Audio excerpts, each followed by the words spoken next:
অসাংবিধানিক অগ্ৰহণযোগ্য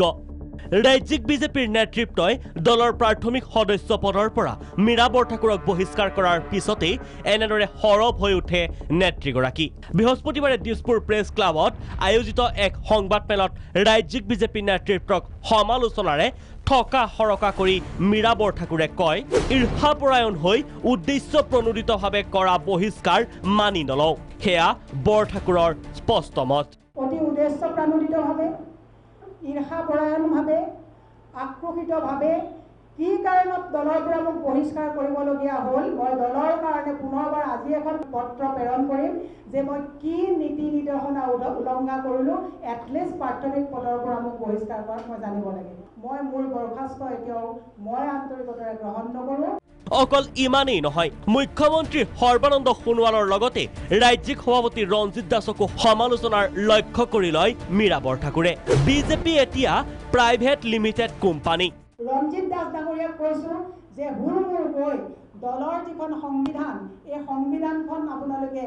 অৱমাননা কৰি প্ৰাথমিক সদস্য পদৰ পৰা বৰখাস্ত কৰিবৰ কাৰণে কি আপোনালোকৰ লিগেল প্ৰচিডিউৰ এপ্লাই কৰিব লাগে এই কথাখিনি যদি আপোনালোকে নাজানে দলটো যে প্ৰাইভেট কোম্পানী চলিছে প্ৰাইভেট কোম্পানীটো তেনেকৈ নকৰে প্ৰাইভেট কোম্পানীটো লং প্ৰচিডিউৰ থাকে এজন মানুহক খেদিবলগীয়া হ'লে শ্ব'কজ কৰে ইপিনে নাগৰিকত্ব সংশোধনী বিধেয়ক আৰু মন্ত্ৰী ৰাজেন গোহাঁই কুকাৰ্যৰ বিৰুদ্ধে মাত মতাৰ বাবে দলৰ ৰোষত পৰা বুলিও সংবাদমেলতে সদৰি কৰে সদ্য বহিষ্কৃত বিজেপি নেত্ৰীগৰাকীয়ে নাগৰিকত্ব সংশোধনী বিধেয়কৰ বিৰুদ্ধে ৰাইজৰ লগত মাত মতাৰ কাৰণে আৰু ৰাজেন গোহাঁই অনৈতিক কাৰ্যৰ প্ৰতি মই তদন্ত হ'ব লাগে বুলি কোৱাৰ কাৰণে মহিলা মৰ্চাই প্ৰস্তাৱ গ্ৰহণ কৰি মোক বৰখাস্ত কৰিব লাগে বুলি দিয়া প্ৰস্তাৱক কিন্তু দুৰ্ভাগ্যজনক আখ্যা সংবাদমেলত বিজেপি নেতাৰ পৰা পোৱা এক তিক্ত অভিজ্ঞতা সুঁৱৰি মীৰা বৰঠাকুৰে কয় এজন বিজেপি নেতাৰ ওচৰত শাৰীৰিকভাৱে আত্মসমৰ্পণ নকৰা বাবেই বঞ্চিত হলো প্ৰাপ্য মৰ্যাদাৰ এই ক্ষেত্ৰত বৰঠাকুৰে নাম লয় ভি চন্দ্ৰশেখৰ ফণী শৰ্মাৰ মই চন্দ্ৰশেখৰৰ দিনতো আপোনাৰ প্ৰত্যাহ্বান জনাইছোঁ যে কোনো কাৰণত ডেটিং আৰু ছেটিং মই নকৰোঁ মোৰ অপৰাধ কি চন্দ্ৰশেখৰৰ লগত আত্মসমৰ্পণ নকৰাটো মোৰ অপৰাধ যদি আছিল হয় তেন্তে মই অপৰাধেই কৰিছিলোঁ মোৰ ৰাজনৈতিক সপোন